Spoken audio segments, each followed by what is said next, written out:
Hi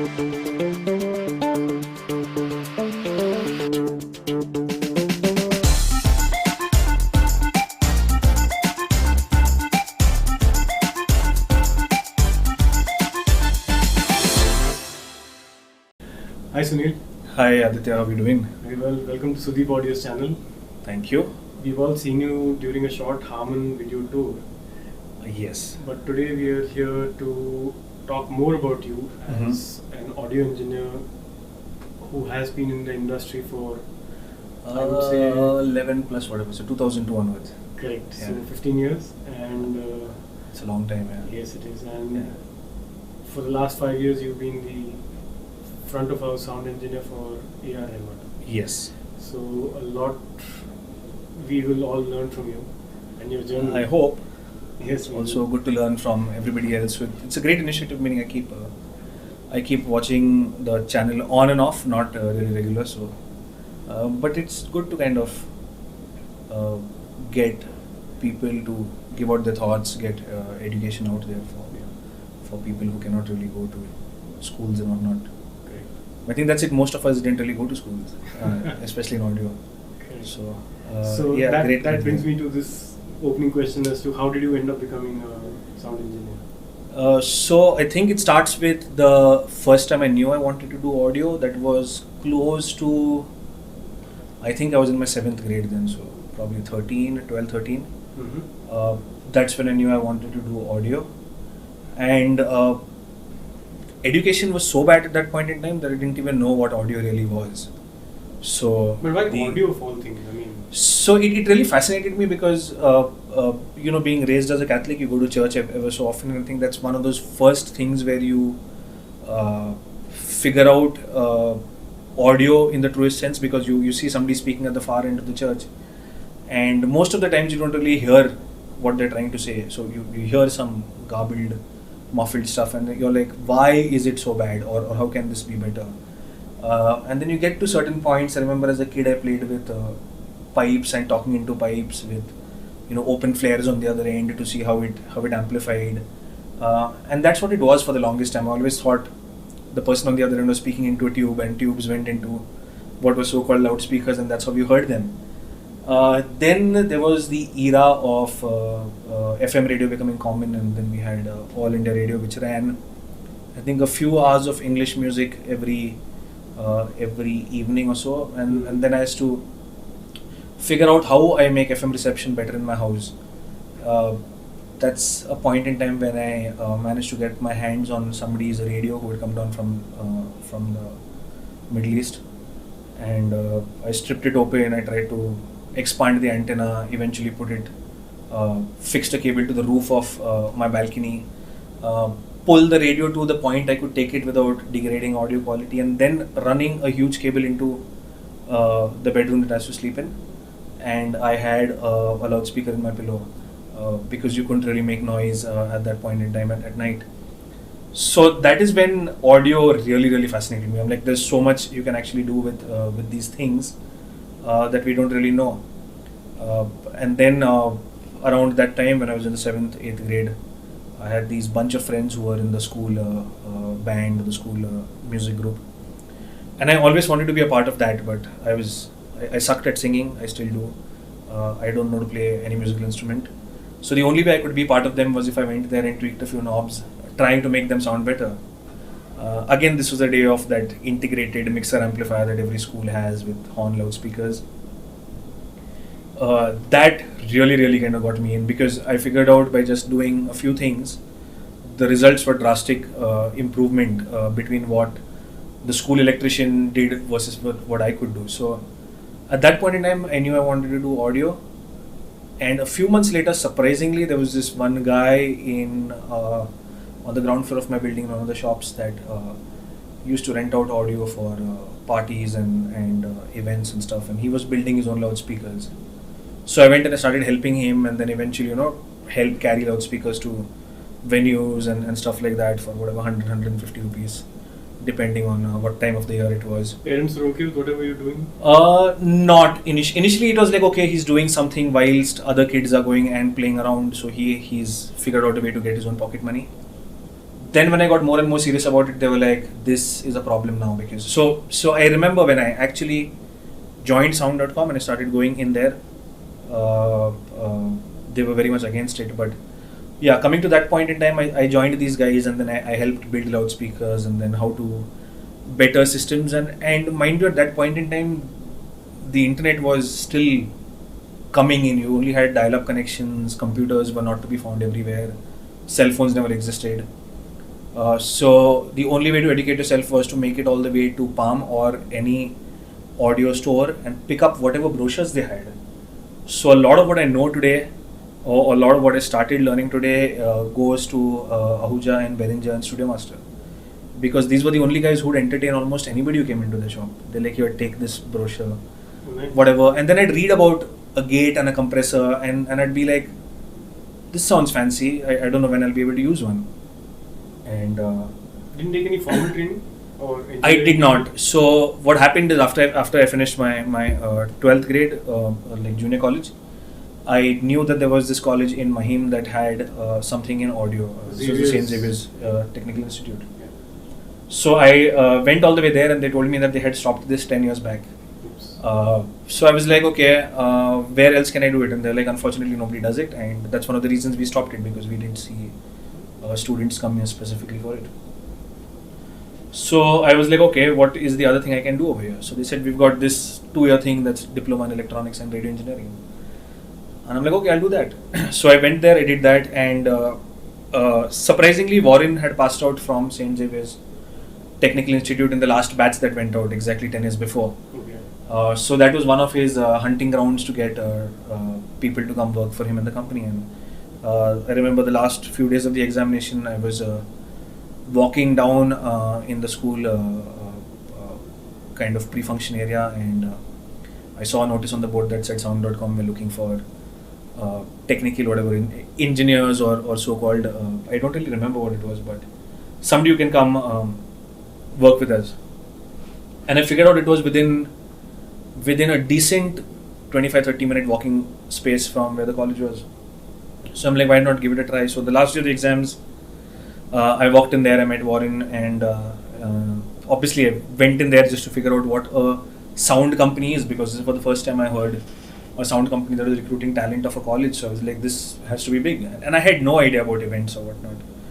I had attended one very big event before that was happening in Bandra. It was called the Concert for Peace or something like that. It was huge, big trussing, big lighting. But it was all at that point in time, you're like in awe of the production. Didn't really pay attention to audio, XYZ. So I went and met Warren, and I got sent back home because he's like, how do you walk into an interview just like that? And I'm like, I didn't really walk in for an interview, but anyway, so he's like, I think it was a Friday, and he's like, go back. You don't seem serious enough for this. So I was like, okay, there's something drastically wrong with whatever happened right now. So anyway, I go back, and Monday morning I land up back again in the sound.com Bandra office. And this time I was like all dressed up in formals with a tie and stuff. And he's like, oh, so you're back here again? So I'm like, yes. And then a couple of questions, stuff followed. Then he's like, where do you come from? So I'm like, from Thane. So he said, you'll come here for 1 week and I'm not going to see you again. It was 11 years when I last moved out of that office. So I worked there for 11 years. That's how it all started. Till then, there was no formal training. But there was this great thing that Warren used to do. They would stock up all of their user manuals of every piece of equipment that he ever owned in the office. And I remember when I joined in there, we used to do, I think, 6 events in a month. That was like literally nothing. So you do 6 events, the better months would probably be where you did 12 events in a month. A really small organization, you had just 1 truckload of equipment. At that point in time, DJs were really big, so everything was either DJ competition or corporate event followed by DJ in the evening. It was an ample amount of free time that you could sit in there, read the manuals, go out, build or repair, maintain loudspeakers.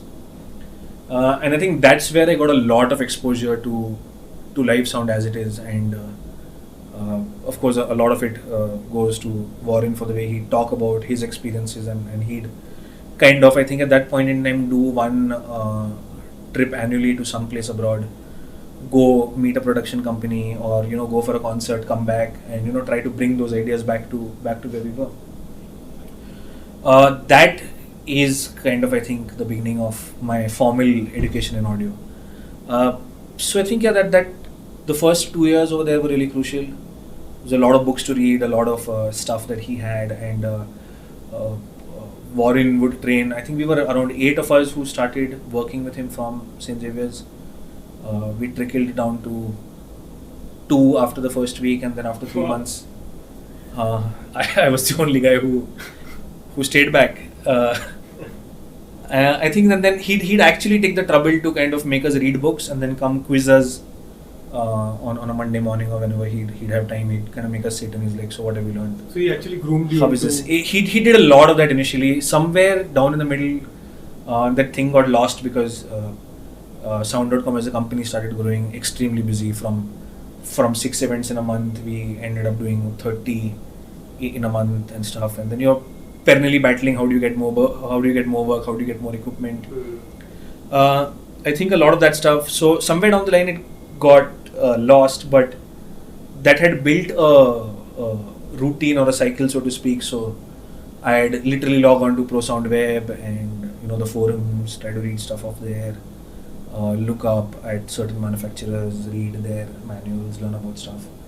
And of course, there was the equipment was always available within the office because there was no warehouse realistically. So you could literally plug into some pieces of equipment, listen to it over headphones, use it, and then I think that's where it all started. And then I'd go before, if a gig had a call time that was probably 3 o'clock in the afternoon, I'd ensure I reached there at 12. So I got that 1 hour before the band shows up to play with all the equipment. And literally one of those where the mix engineer couldn't come on time and the band was like, okay, we're here, we're ready. Can you sound check us? And I was like, but I'm not the engineer. He's like, just sound check us. Right. And I think that's when I first started mixing a band. I think the band was Euphoria. The drummer landed up early. I think he had new skins or a new drum kit or whatever. He was very excited about wanting to take it. I was excited as an engineer, budding engineer, to kind of make it happen. So till then, what were you doing? So till then, you end up setting up you cable systems, you wire systems. I was really interested, and to this date actually, my core is to set up systems, is systems engineering. And what I realized is at that point in time, everybody always wanted to be a mix engineer, and I didn't. I mean, for me, the thrill was more in how do I set the system up, how do I cut down on the setup time. So I remember I built the first amplifier racks at Sound.com, where one loudspeaker system went out with one rack, which plugged into one cable. Till then, everybody did, I've got 6 amplifiers, I'm going to stack 6 amplifiers one over the other, run 6 individual cables that go into one connector on the speaker or wherever. So that's how we kind of developed, that's how I developed the thing on systems. And to this day, I think that's one of the biggest things I look forward to. That's what I love doing. Okay. And that's continued, meaning that's what brings me to Harman, because I used to do that in the live scenario for the longest time. I now do it for installations, so be it auditoriums or cinema or meeting rooms, rooms like this that we're sitting in right now. It's a long thing. It's fun. Okay. So how did the shift to Harman happen? Towards the end of when I was in Sound.com, there was a proliferation of band mix engineers that came out of the studio. People are going to hate me for this, but results were disastrous at that point in time. Because a lot of engineers that came out from studio had no clue as to how live systems worked. Of course, the scene has changed totally because they've got a lot more exposure, but at that point in time, you would see that you're putting in so much effort and hard work to kind of build a system and set it up in a particular way to only be witness to somebody coming and mixing stuff on it that didn't really sound great at all or didn't do justice.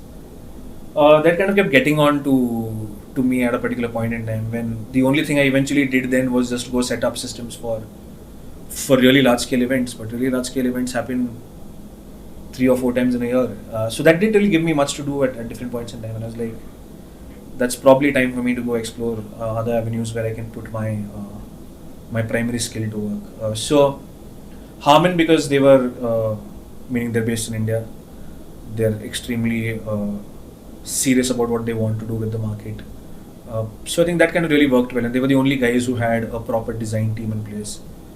I came in here to primarily do audio design, and I think 3 months after I joined the company, we acquired Harman Professional, and then lighting came on board, and then a year and a half down the line, we acquired AMX, so that's a video and control. So I think, yeah, from 2013 when I moved over here, when I only knew audio, to now getting to know intricacies of lighting and video distribution, switching, how control works, stuff like that. It's been a good move.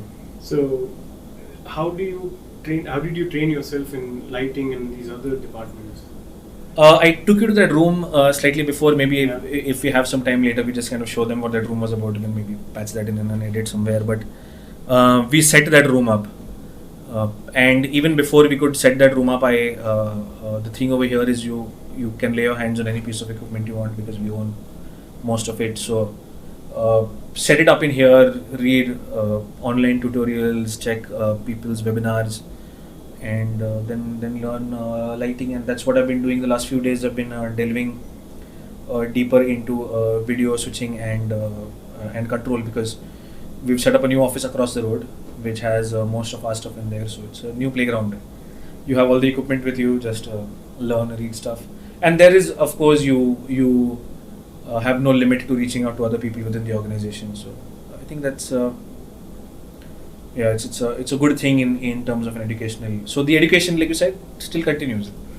It's an ongoing process.